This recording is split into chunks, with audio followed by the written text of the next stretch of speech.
विश्व में फैले कोरोना संक्रमण और इससे हुई मौतों ने दुनिया को खौफजदा कर दिया है। जिस तेजी से इसने अपनी रफ्तार बढ़ाई, उसी तेजी के साथ दुनिया के विकास की रफ्तार थम गई। विश्व के साथ साथ हमारे देश की अर्थव्यवस्था पर भी मानो कोरोना ने पावर ब्रेक लगा दिया।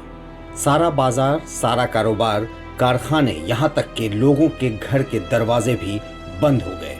एक तो सरकार ने लॉकडाउन किया, तो दूसरी तरफ लोगों में कोरोना का दहशत सर चढ़कर बोलने लगा। सरकार ने सब कुछ बंद करवा दिए तो लोगों ने खुद से भी खुद को घरों में कैद कर लिया। इन सब का असर ये हुआ कि पूरे विश्व और भारत की आर्थिक स्थिति न सिर्फ लड़खड़ा गई बल्कि गिर पड़ी। इन्हीं कारणों से जीडीपी यानी ग्रॉस डोमेस्टिक प्रोडक्ट की रफ्तार इस साल के पहले हिस्से में धीमी रहने की आशंका है। मौद्रिक नीति कमेटी में भारतीय इकोनॉमी की विस्तार से समीक्षा के बाद रिजर्व बैंक ऑफ इंडिया के गवर्नर शक्तिकांत दास के मुताबिक वित्तीय वर्ष 2020-21 में जीडीपी की विकास दर भी निगेटिव रहने का अनुमान है। आरबीआई गवर्नर ने लोगों को आगाह किया कि देश में बढ़ते कोरोना के मामलों का असर भारत की अर्थव्यवस्था में सुधारों की रफ्तार पर भी पड़ रहा है, जिससे इस महामारी की वजह से हालात सुधरने में लंबा वक्त लग सकता है।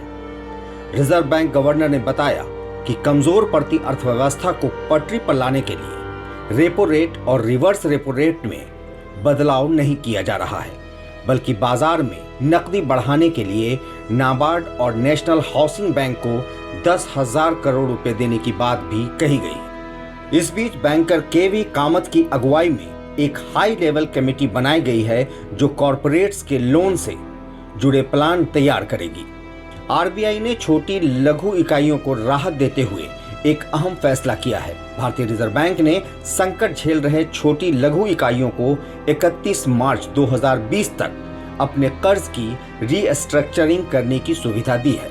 हालांकि लोन पर मोरेटोरियम की अवधि अगर और आगे नहीं बढ़ी तो वित्तीय संकट में फंसी एमएसएमई इकाइयों का संकट बढ़ सकता है।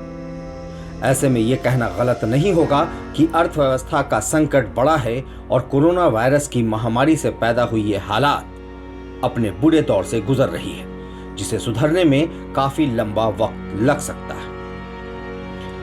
बने रहिए हमारे साथ, देखते रहिए हमारा वीडियो। अगर आपने हमारा YouTube चैनल सब्सक्राइब नहीं किया है तो इसे सब्सक्राइब करें, साथ ही हमारे Facebook पेज को लाइक करना नहीं भूलें। लाइव सिटीज से शादाब मलिक की रिपोर्ट।